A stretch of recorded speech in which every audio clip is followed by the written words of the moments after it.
99 out of 100 installs that we do are in rural or in city subdivisions and everything like that, right? Where the houses are 3 feet apart and they're just very cut and dry, and every one of them's kind of the same. You kind of see everything come together here.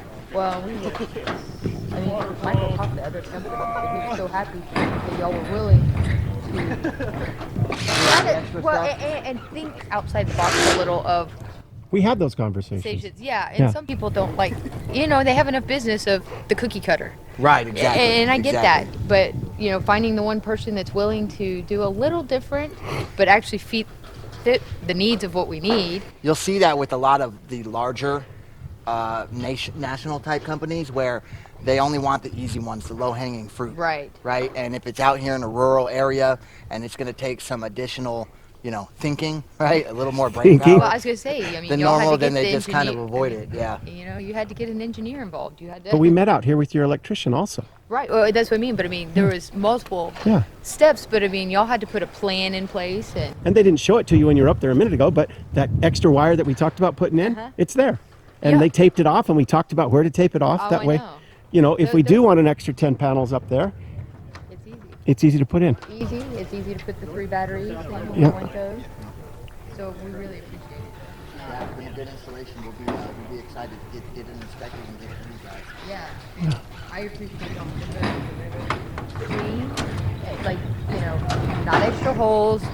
Extra holes. Yeah. Extra That's holes. one thing you want to avoid. On a roof? Yeah. Not just roof, walls, in and out of the house. Just thinking before you drill and that. We got a pretty solid crew, and that's not always the case. And they really, they see it.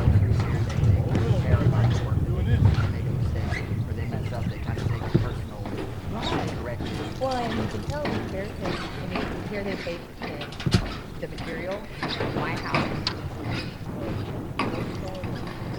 Not rough and go.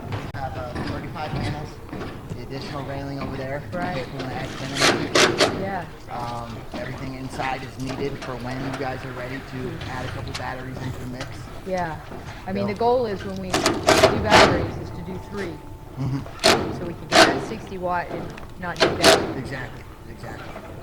Yeah, 3 will give you be completely grid independent. Yeah, 3 will give you guys a lot of power. Well, and it basically just, obviously what your batteries can hold, but basically it's a whole house generator then. Exactly.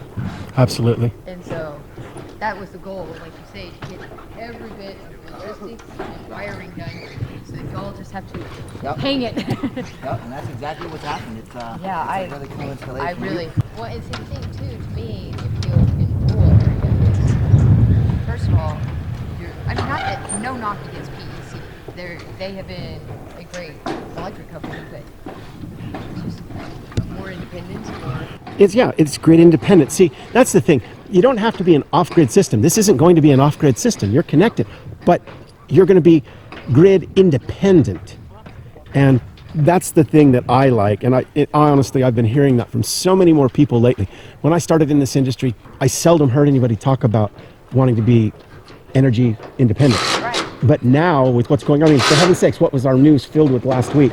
Oh, Russia's going to attack the cyber grid, and they're going to hack the grid and bring our electricity down.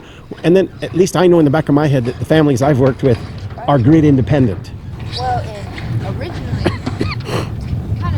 solar's not cheap, and you know that. No.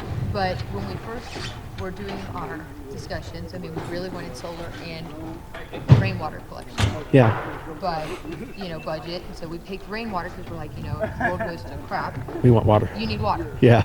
But then when the rainwater collection people made their giant faux pas, we were like, let's revisit the solar discussion again.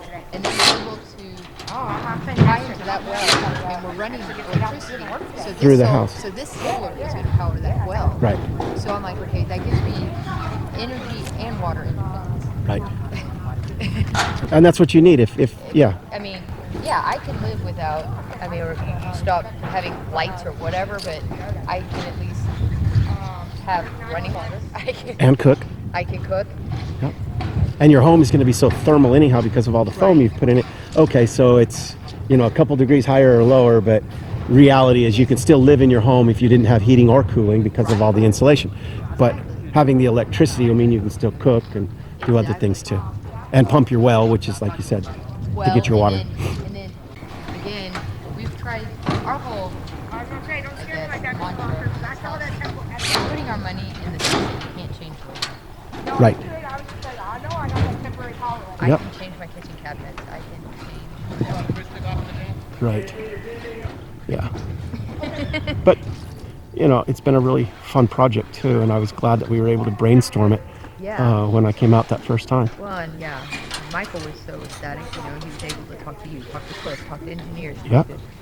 And answer his questions. Yeah. Absolutely. I mean, he had done his homework. I mean, he's not an expert, but he wasn't completely naive. Well, and that's also what's happening with the buying public these days too, with solars. A lot of people are much more educated, but even so, I went to a home last Saturday, and I looked at when I got there and showed them the proposal. They were like, and I walked out in the backyard and went, no, we can do better than this. And so we've now come up with a ground mount that's going to be on the other side of the house, and it's also going to act as shade for their RV. Oh, nice. Yeah, so they're going to have shade for their RV. And a ground mount, and it's going to be exactly south, so they have fewer panels than if they put them on their house.